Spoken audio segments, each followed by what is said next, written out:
Besties Season 2, Episode 1. Yay! And I didn't splash. That was the most unenthusiastic yay I have ever. Yay! Now Tony's And gonna that have is to what I noise call me. audio peaking. Sorry for your ears, people. This episode is sponsored by P&W Weddings. Guys, we survived. We did it. We did. Mostly. Yeah. Kinda. Yeah, son vivo. Tony claimed yesterday that he made no mistakes last year. So when we get to the did you make any mistakes last year, he's going to apparently say no, and we're all going to roll our eyes real hard. Yes, yes. We've decided to also tell you when we're taping, just in case some major vendor news thing hits and we didn't talk about it. Oh my God, how could we not talk about it? Well, we're taping in January, and you're going to watch this in March. So stuff happens in February. Sorry, we didn't know about it yet.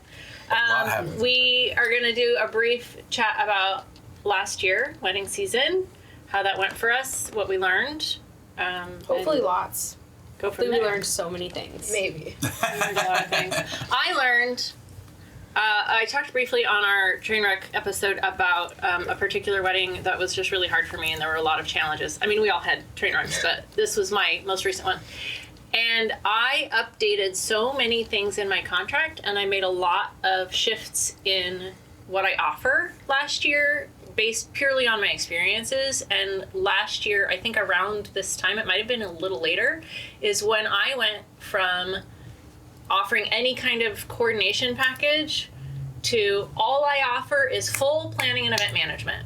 That is what I offer. Nice. That is what I do, because I'm not dealing with what does coordination mean? And it means this, but it doesn't mean this, and they want to book their own vendors. And let me tell you what, hot topic, hot take, coordination, and especially day of coordination, means you show up and you pick up the pieces. If I'm planning it from the beginning, there's not usually pieces to pick up. That part. Every policy comes from a problem. Yes. Because we don't ever want to face them again. No. And I feel like last year was the first year during the winter, during about this time, that I really started to think about that. Mm-hmm. Like, I stopped relying on my innate ability to problem solve day of. Mm-hmm. And I was like really thinking of what went wrong the year before, 2024. And then I said, what can I do this year? When I have those major train wreck events of any kind and stuff is just going bad all day, I absolutely whip out my phone periodically, and I have a note going. I'm like, note to self, do not put up with this, do not put up with this, do not, no, we're not doing that again. Mm-hmm. Horrible vendor, name, blacklisted right now. Text my planner chats, don't hire these people. And that was a really interesting thing. This summer, there's a couple of group planner conversations that I'm involved in, and one of them at one point, one planner after a wedding just went to town, and she's like, do not hire this band, do not hire this DJ, do not whatever. And she gave us her train wreck stories. And that's actually valuable. That may sound like gossip, but that's us trying to protect each other from if a client has heard of this vendor or whatever and they want to hire them. And are we blacklisting them? Kind of. But also, if any of those vendors ever come to me again and be like, why am I not getting business from you? I would say, do you want my honest feedback? Hopefully they say yes. And then I say, well, at my event with you, this and this and this happened, and I can't do that.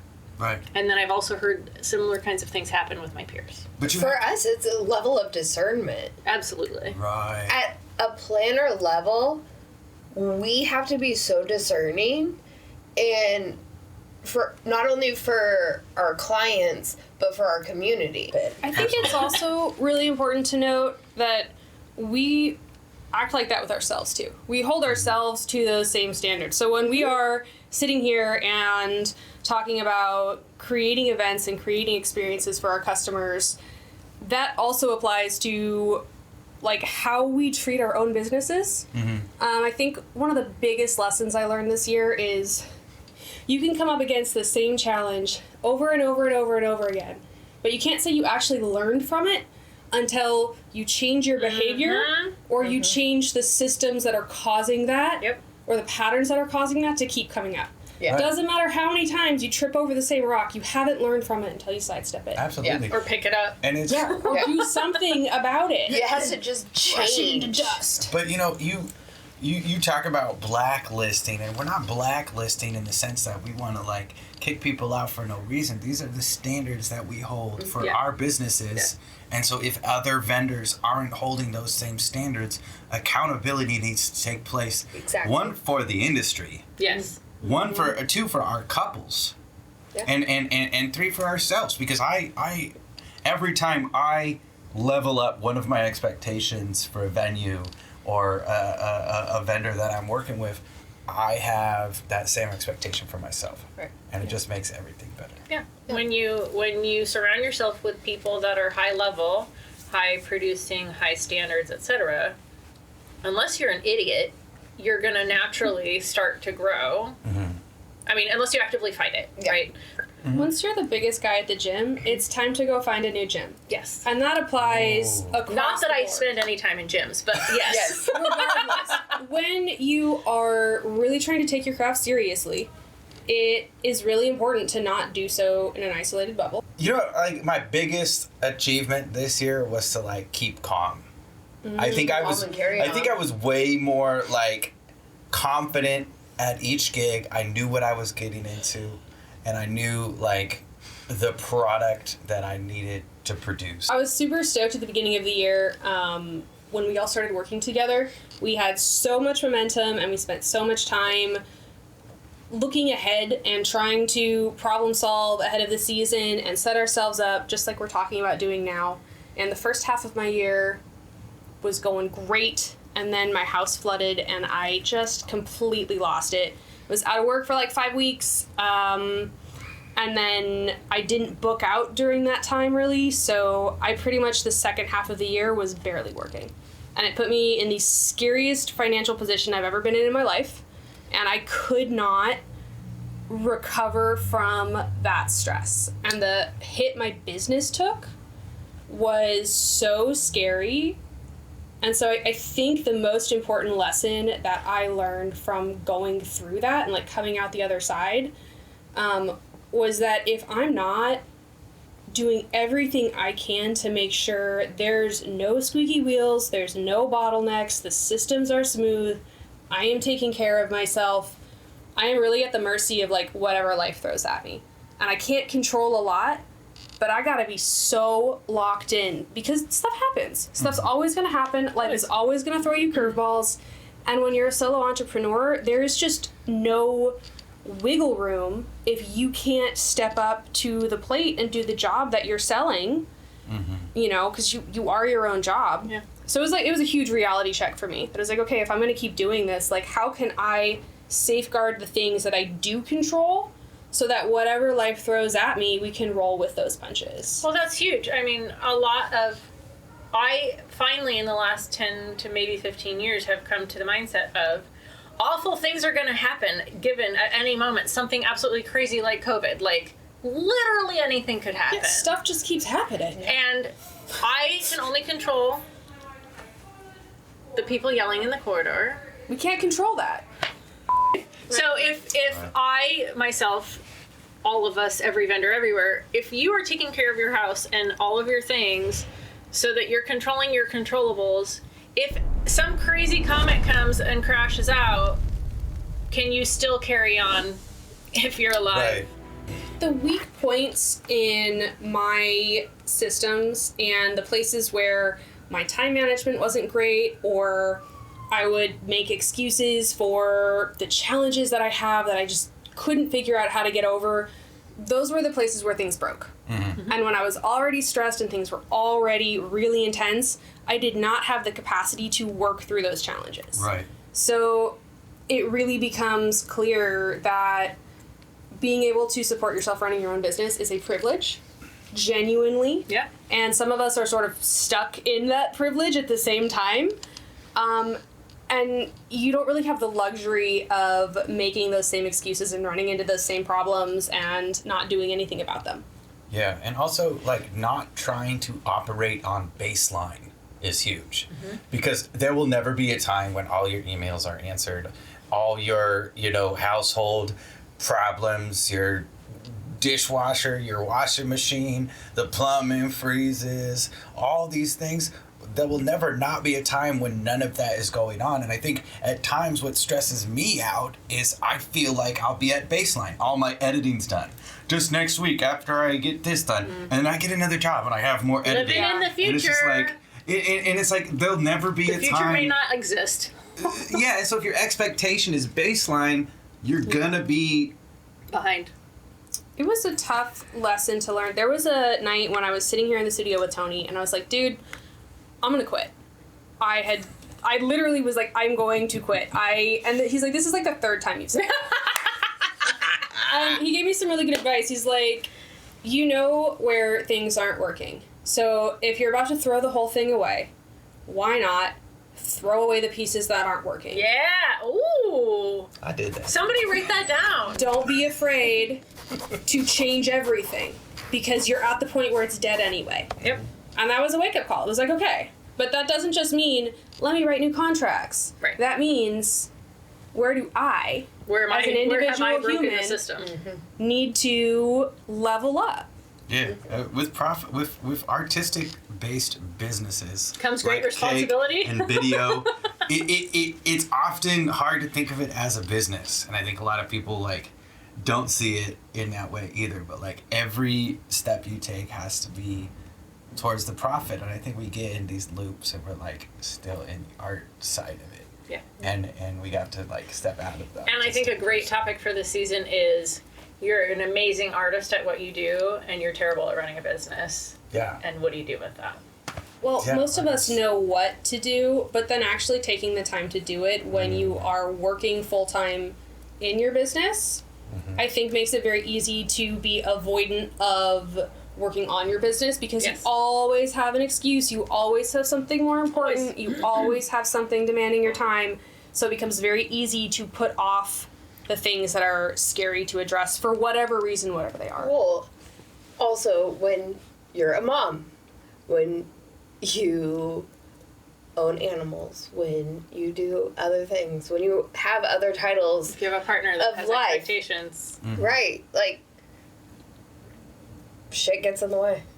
Yeah, I have some long days. What about you, Emily? How was 2025 for you? It was fantastic overall. Yes. Wedding wise, event wise, it was fantastic. I mean, it was gorgeous. I had incredible weddings. I was able to venue coordinate for a local venue, which was fantastic. But the overall takeaway from last year, which will probably continue to be my fatal flaw. Okay. We got those. Um, We got a couple. will forever be people pleasing and boundary issues. As a planner, I'm a perpetual people pleaser. Oh, yeah. People see my kindness as a weakness and will often feel they can take advantage of it. Like, I will go above and beyond for my clients. So if they continue to ask of me, it's hard for me to ever say no. How burnt out do you get operating that way? We'll do a close up.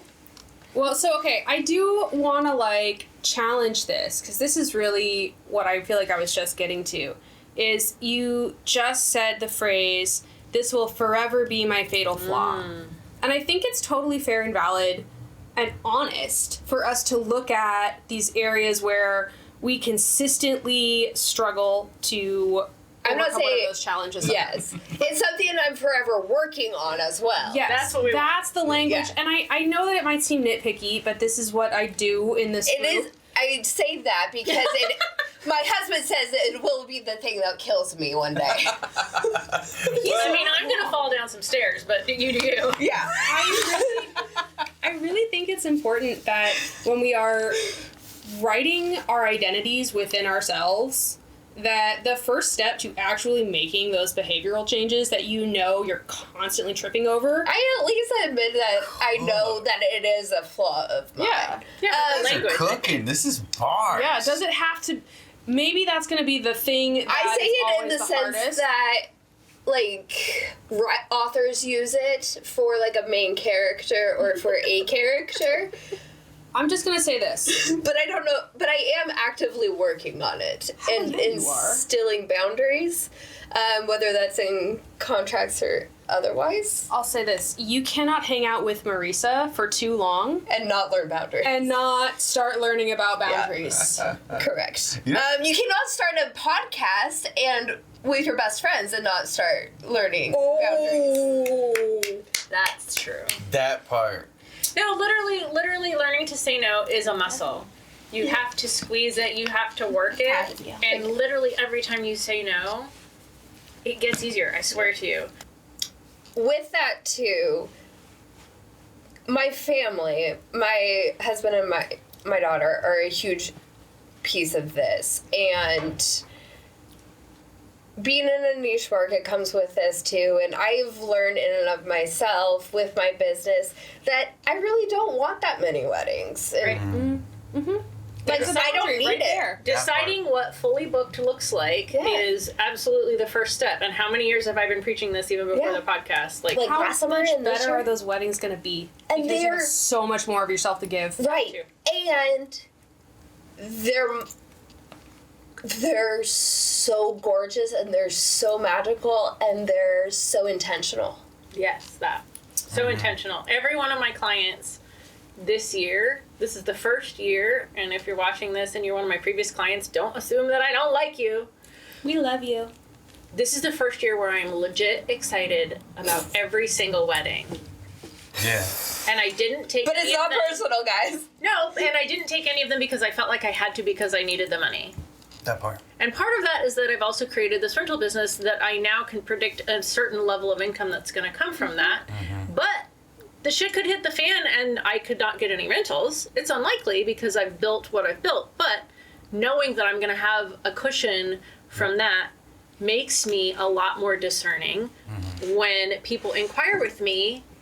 And I can be like, is this the kind of thing? Is it a place I want to work? Are there already vendors hired? I ask all of these things before I will even schedule a vibe check. Even if they're super excited, they want to hire me right now. I want to know where you're getting married, when, have you hired any other vendors, and I want to know who they are. Yep. I can be picky now. Yep. Well, and this is learning from past experiences, right? This is Yeah. taking all of that. See what happens. So, 2025, all the stuff that we learned, everything that we went through, what is your just don't Going into the new year. going into the new year? Do you have anything? Go! No pressure. All the pressure. Just don't. Don't buy in to limiting beliefs about yourself. Wow. Okay. Hot damn. I genuinely think that so many of us creative types, so many of us neurodivergent creative types have really similar struggles and challenges. A lot of it is neurological, but you know what? You have so much power and capacity if you decide to use it and you start slowly chipping away at that mountain, you can get there. Yeah. Hot damn. That, no, absolutely. that's bars. I think I try to preach something along those lines. We'll just leave that. I mean, yeah. Can I do it? Just do. Just do. Great. Just do that. Just do. Be kind. Rewind. Just do start a is- podcast with your best friends. It is Yeah, just do I'm that. sorry, I interrupted, but I got excited. be kind. Rewind. It is polite to say no. Yes. Saying no is protective. Yes. Also, just do set boundaries. Yeah, because you think you're doing a nice thing for somebody by doing too much. But you're not doing it for. But you're not doing anything for yourself. Marisa, do you got a just do or a just don't? Just don't assume that anything that you feel that limits you is permanent. Piggybacking on what you said, I'm a huge believer in neuroplasticity and changing the pathways in your brain, and that includes trauma pathways and things that are really what make us afraid of various things, and that's where we have these triggered reactions to anything. I can do just about anything with time and with resources. Do I always have the resources? No. Sometimes the resources is stuff or money, and I don't always have those things. So that may be a limit, but those limits are changeable. Yeah. Damn. But you usually always know somebody. That too. That just don't was probably A like a podcast in itself. podcast episode in and of itself. It should be. 2-for-1 podcast here. at We Vendor learned a Besties. lot this year, you guys. We just growing. Can I just say we didn't descend into chaos. We descended into wisdom. Ooh. Are we not raccooning? Okay, everybody have some candy. Candy! Sorry, Tony. I needed some chaos. Good job. Put it back in the bowl. Oh, hey! I need some sour. This episode has been brought to you by. Sugar. Do we have a sponsor? Yeah, we need to do that as a separate thing. Why don't we just do it now? Because my mouth is full and I need to pull up my notes. This episode has been brought to you by Guys, we got a sponsor! nerds. Pacific all of Northwest us. Wed. We're all nerds. Guys, Getting we are married. It's a so throuple. excited. Vendor Besties has their very first sponsor. Thank you so much to Polyamory. PNW Weddings. We're so excited to work with you this season.